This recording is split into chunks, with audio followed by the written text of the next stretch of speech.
那么今天在我们现场就座的2位老艺术家，还是大家非常熟悉的，一位是87岁高龄的徐玉兰老师，一位是83岁高龄的王文娟老师，欢迎2位，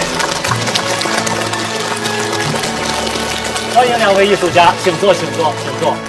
接下来我们要请出的是哪一组？那么应该是离我们最近的这组，就是07年电影版当中的这个宝带钗。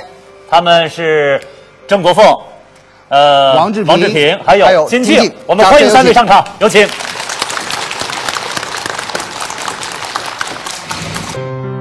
郑国凤著名徐派小生，他的演唱功力尤其不凡。王志平著名王派华诞，擅长塑造性格各异的形象。金靖著名七派华诞，这一次金靖在07版《红楼梦》中改唱吕派，成功塑造了徐宝钗。拍摄2007版电影《红楼梦》已经是郑国凤和王志平第2次合作全本《红楼梦》了。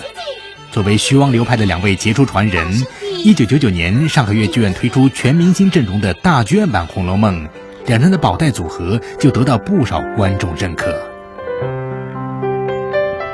你们3位认识有多长时间了？大概20几年了吧？对，有20几年。86年，对，我跟金靖是86年认识，粤剧大奖赛。83年的时候，都是当时还没进上海粤剧院。对，这3位原来是都在不同的地方吧？对，在自己的团里，我是在江苏无锡市粤剧团的，我原来在舟山粤剧团。舟山的，我是静安粤剧团。哦，那么什么时候开始这个有合作？是在99年。合作《红楼梦》对，第一次合作是，不是《红楼梦》嘛？是我错，对，徐老师是我错啊。对，我们3个人合作，应该说是07版的这次《红楼梦》。对。但是其实应该提到99年版本，郑国凤跟这个王志平在这个大剧院演的这个《红楼梦》的版本，其实从99年开始，差不多10年了。那个时候他俩的宝带组合就已经得到了大家的认可了。是。谈谈当时99年的合作。当时上海粤剧院我们有大概新版粤剧《红楼梦》有3组，我跟国凤是第2组。那么当时因为他作为我们上海粤剧院的那个拳头产品，在上海应该说乃至整个就说戏曲界吧，引起了非常大的反响，被称为一件盛事。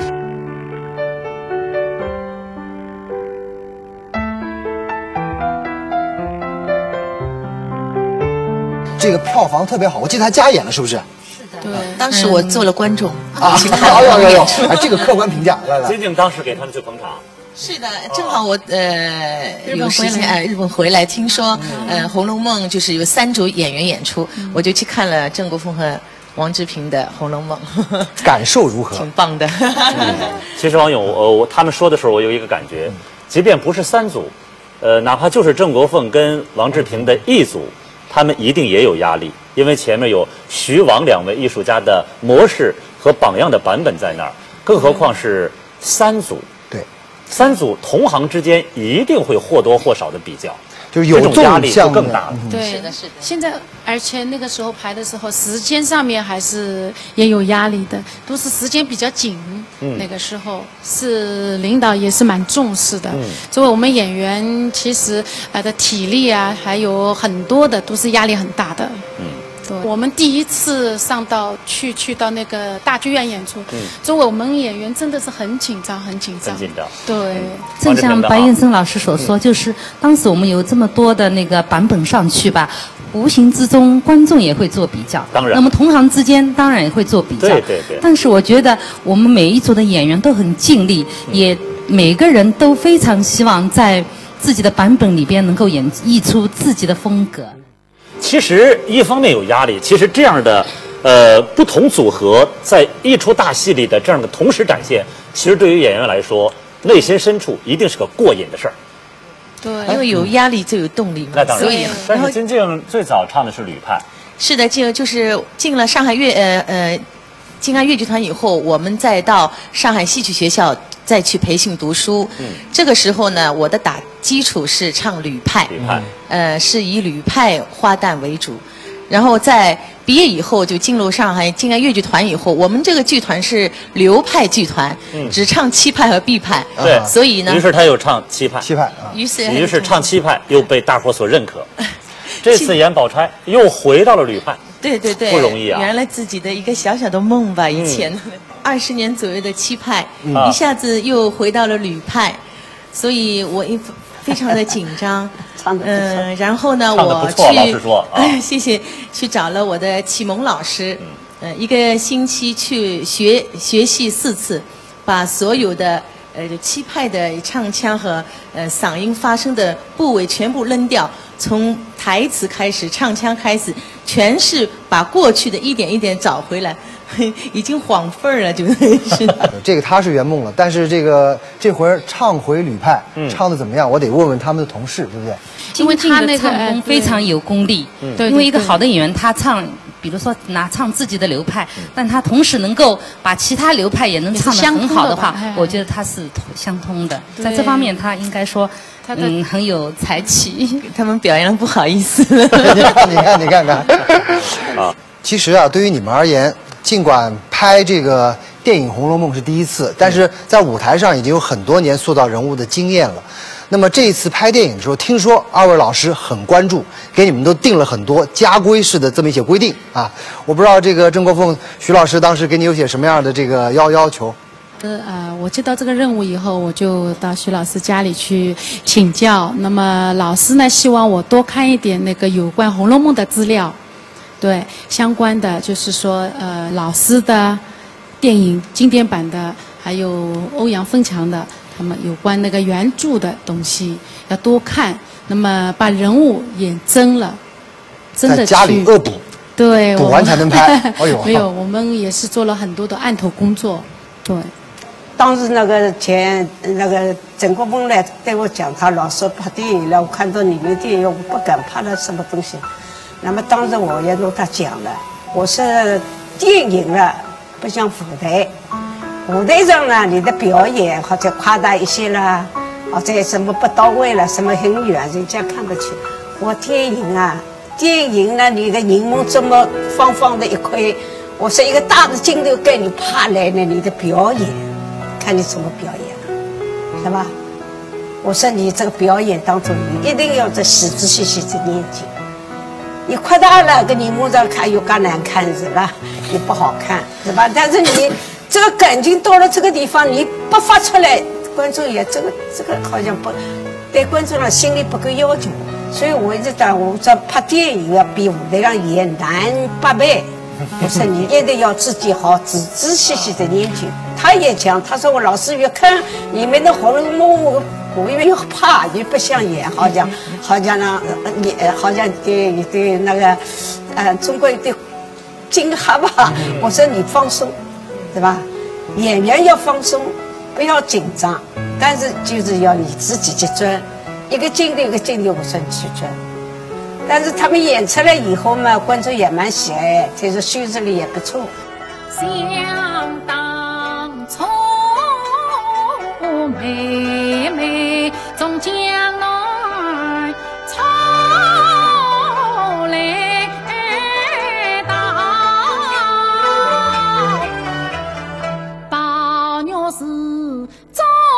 相伴共欢笑，我把那心上的话儿对你讲，心爱的东西并你挑。这个王老师对于王志平呢？真的是，我觉得老师们为我们留下了这么经典的作品。我们每一次我们3个人在一起看那个电影《红楼梦》的时候，我们看一次感叹一次。第一次看，太美了；第2次看不厌；第3次看，我们怎么演？就说压力很大。但是老师，我那拍摄之前去老师家。老师跟我说，也给我打气。接下来叫王老师说，王老师，您怎么给您的学生王志平立规矩的？您来说。我知道他要演那个林黛玉，当时蛮高兴的，他拍电影是吧？但是他呢性格比较开朗，但是呢，我觉得第一个，我说你的手机要关掉，因为你要集中思想。这个演一个戏，不光是有动作，或者有唱腔就能演好的，主要你那个灵魂要抓住，就是你那个思想感情你要抓住。你要是在拍《红楼梦》的时候，谁来个电话，谁来个手机，那个思想把你分散，你就没有办法演好。第一个，首先你就把手机给关掉；第二个，你就好好的看《红楼梦》，思想你一定要集中，不能在这个短的时间里边，最好不要接触什么多的朋友。我这样跟他讲，我知道他能表演，唱也可以，是吧？但是我说这几条，我说你要做到。确实，老师的谆谆教诲，我后来觉得真的是受益匪浅。1985年，在中国大剧院演出《红楼梦》粉稿时，王志平第一次见到了心仪已久的王文娟老师。拜入王文娟老师门下后，王志平成功塑造了许多性格各异的舞台形象。但对于王派最经典的林黛玉这个人物，他一直都十分珍爱。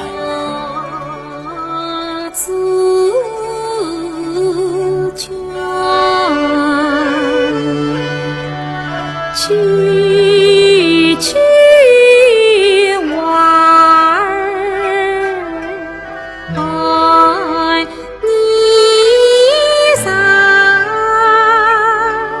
他归尽心事一张张，想得牛几人离下烧烤吧，还不知一路归根在哪乡。我们年轻一辈啊，也是花了很多的心力把这个07版的《红楼梦》拍完了。但是我想啊，可能观众朋友们一定会把这个版本跟老师们的去进行一个比较。那我想现在咱们问咱们这个07版的电影的主创人员陶海先生啊，这个你能不能给我们介绍一下，说07版的电影跟当时这个徐王二位老师的电影比起来，特点在哪里？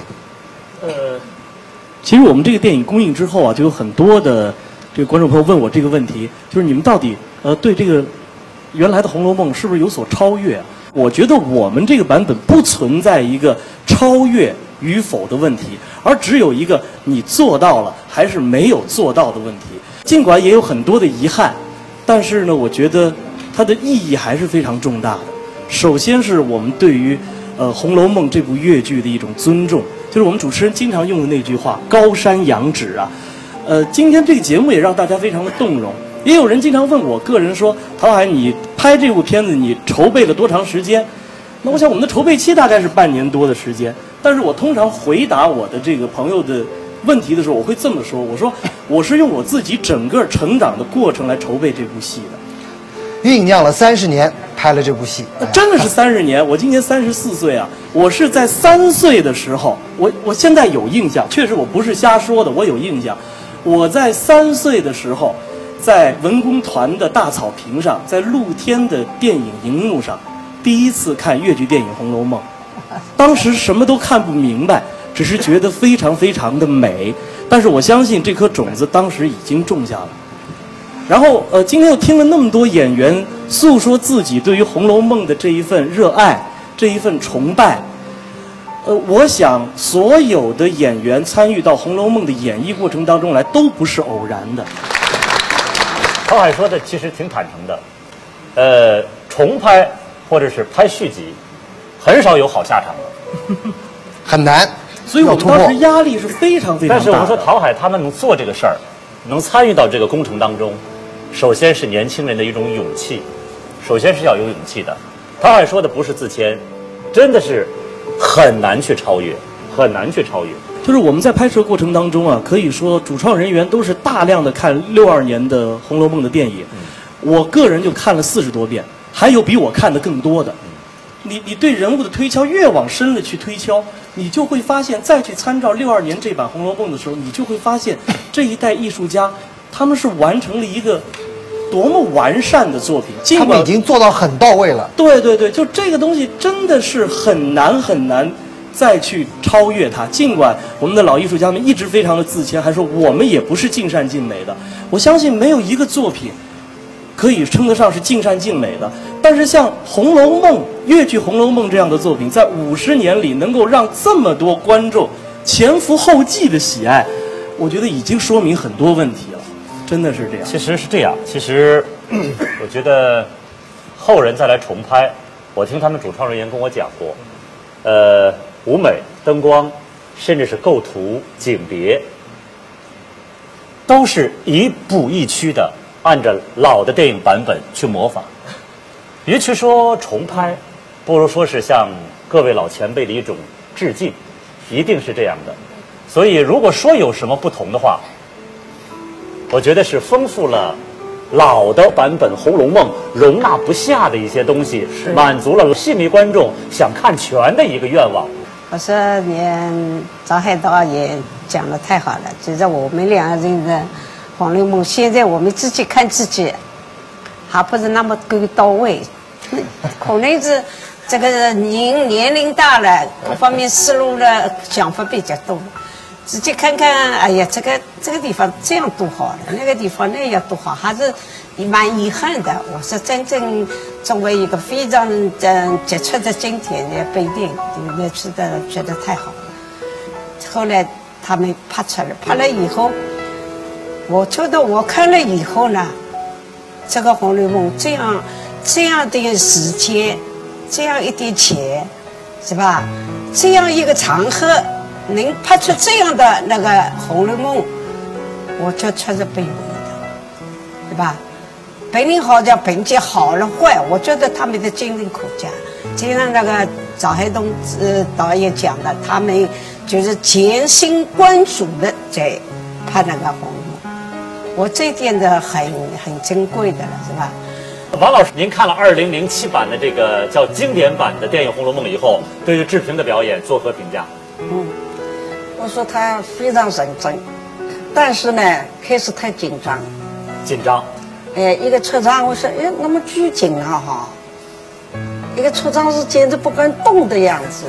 当时领队们到那个贾府啊，不可多走一步路，不可多说一句话，但是不是像你这样的紧张。后来是比较放松一点了，可能特别演领队们，大家有一个想法，觉得领队们呢。他是多愁善感，我这普通话讲的多愁善感。哎，那么不多说话，应该是比较忧愁。但是那个时候他进府的时候还年龄很轻啊，不是那么，他的所谓多愁善感，他是环境所压迫，他是慢慢而来，不是他年轻小的时候就是那么紧张，可能离家有一点错了，所以开始呢太紧张。我觉得他到那个春台到文稿那一场演得还是不错的，不过是前面有个环境在那里，再要来拍戏也好，演戏也好，但是特别难。是，这个是特别难。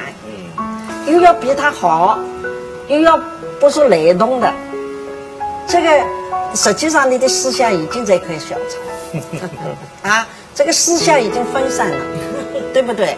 不是像开始的时候一点没有鼓励，我是要这样搞那样搞那样搞，那就好像我觉得还比较容易一点。到第二个创作是我觉得很不容易了。但是我看到他们演出以后，我有这样的想法，我觉得王志斌也好，那个金婷嘛，过去也看过他的戏了，是吧？那个特别这个陈国木，我看到他们的演出以后，我觉得在表演细腻的表演上，在比舞台上跨了一大步，他有进步，对吧？因为你在荧幕上你不能生个人坏了，就主要靠你的演员。我们说，你演员两只眼睛是反映喜怒哀乐的产物嘛，都要从你眼睛里表达出来，对吧？原先呢，我跟那个曾国锋也一直提起，我说你在舞台上唱个眼睛不晓得看什么东西，是吧？思想中国不节奏，他来一次我要讲台词，来一次讲台词。那么这次看了以后呢，我觉得他有进步，是吧？包括王志平，开始呢不太熟悉，后来慢慢熟悉，特别是文稿，我觉得做得很不错。我一生与世俗走了归中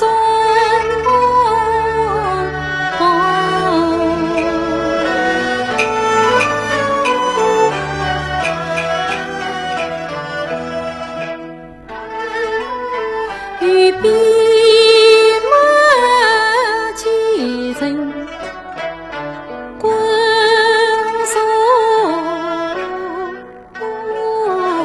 情，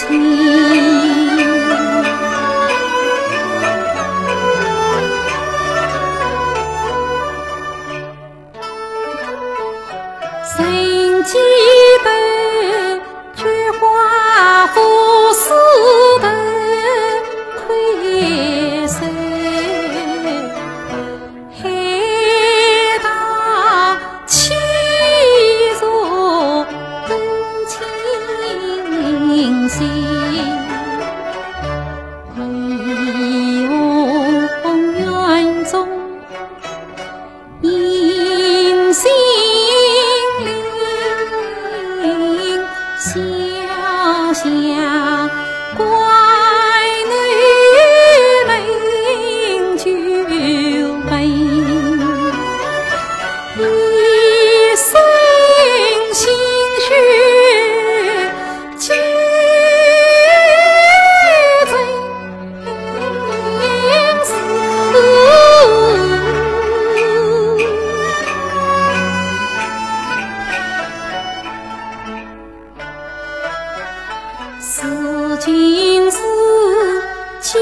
训练下来，希望我们这些这个青年、中年这些传承者，因为以后要他们传下去，是吧？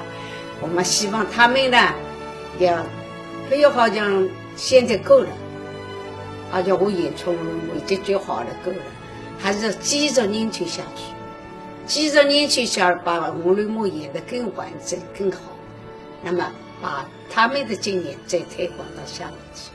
希望我们的青年一代呢，能够一代一代传承下去，跟刚才许原来大姐讲的一样，是吧？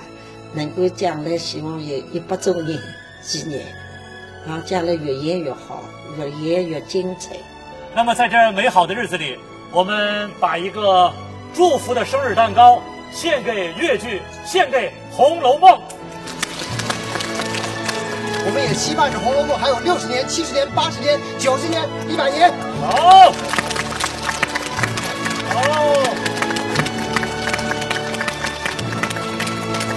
亲爱的朋友们，我们今天在这样一个美好的时刻，真的要由衷的祝福《红楼梦》，祝福粤剧，祝福中国戏曲，在以后的日子里能够生生不息，薪火相传。